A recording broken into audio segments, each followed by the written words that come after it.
আমরা সমন্বিত খামার দেখেছি, কিন্তু সমন্বিত চাষ করে ছোট ছোট উদ্যোক্তারা আস্তে আস্তে দেশের বিভিন্ন ক্ষেত্রে সমৃদ্ধি অর্জনের চেষ্টা চালাচ্ছে এবং নিজে স্বাবলম্বী হচ্ছে।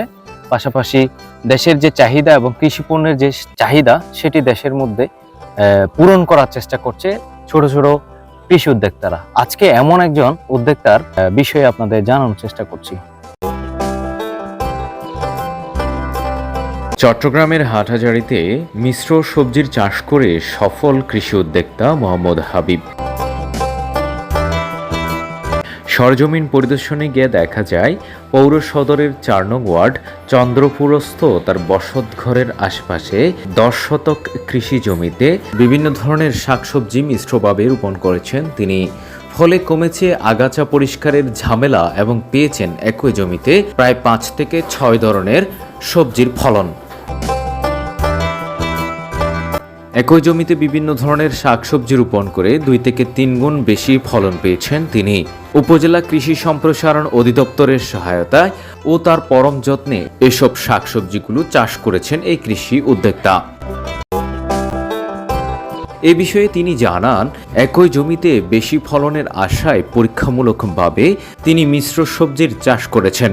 এর মধ্যে রয়েছে বরবটি, শসা, ক্যাপসিকাম, লাউ, মিষ্টি কুমড়া, ডাঁটা শাক, পুঁই শাক, লাল শাক, কপি শাক, পালং শাক সহ বিভিন্ন ধরনের সবজি। এতে যেমন বেড়েছে ফলন, তেমনি ঝামেলা কমেছে আগাছা পরিষ্কারের। আমার এটা হচ্ছে ভিন্ন ধরনের একটা সবজি প্রজেক্ট, যে মানুষ কিভাবে উপকৃত হতে পারে। সমন্বিত বলতে এখানে আমি মিষ্টি কুমড়া লাগাইছি, তার পাশাপাশি কপি শাক লাগাইছি, তার পাশাপাশি বরবটি লাগাইছি। এটা পাশাপাশি আমি পালং শাক, মূলা শাক এগুলো লাগাইছি।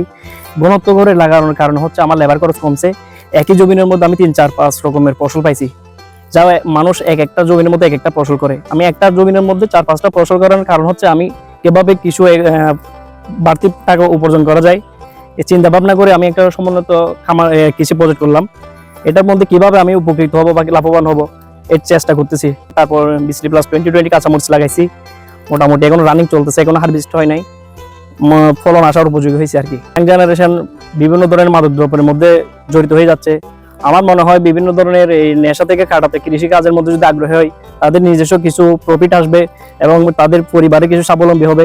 কৃষি অফিসার আব্দুল্লাহ মামুন রশিদ স্যার উনি আছে, যে কোনো পরামর্শ চাচ্ছে উনি আমাদেরকে হেল্প করতেছে, বিভিন্ন ধরনের দিক নির্দেশনা দেখাচ্ছে কিভাবে আমরা কৃষির মধ্যে উপকৃত হতে পারি, আবার যুব সমাজকে কিভাবে আমরা এটা আগাইতে পারি।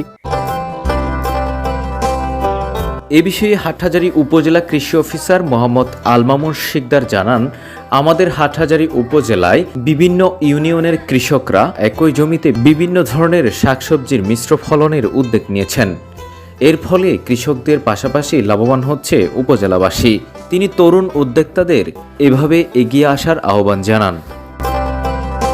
আমাদের হাটহাজারীতে প্রত্যেকটা কৃষকই আসলে এক ফসলের উপর নির্ভরশীল নয়, বরং একই জায়গায় একাধিক ফসল, যেটা আন্তঃফসল কিভাবে বাড়ানো যায়, একই সাথে যেন খরচ কমে, উৎপাদন বাড়ে এবং লাভ যেন বাড়ে, সেটারই লক্ষ্যে আমাদের হাটহাজারীর কৃষকগণ যারা আছেন শীতকালীন বিভিন্ন ধরনের সবজি করছেন। তার মধ্যে মেইন একটা ফসল থাকে, যেমন আমাদের হাটহাজারীর পৌরসভার যে কৃষক, উনি মিষ্টি কুমড়া ওনার মেইন ফসল। মিষ্টি কুমড়া বড় হতে একটু সময় লাগে। এর মধ্যে উনি ঘন করে লাল শাক ফেলছে, ঘন করে উনি পুঁই শাক ফেলছে, কপি শাক ফেলছে এবং সাথে পালং শাক ফেলছে।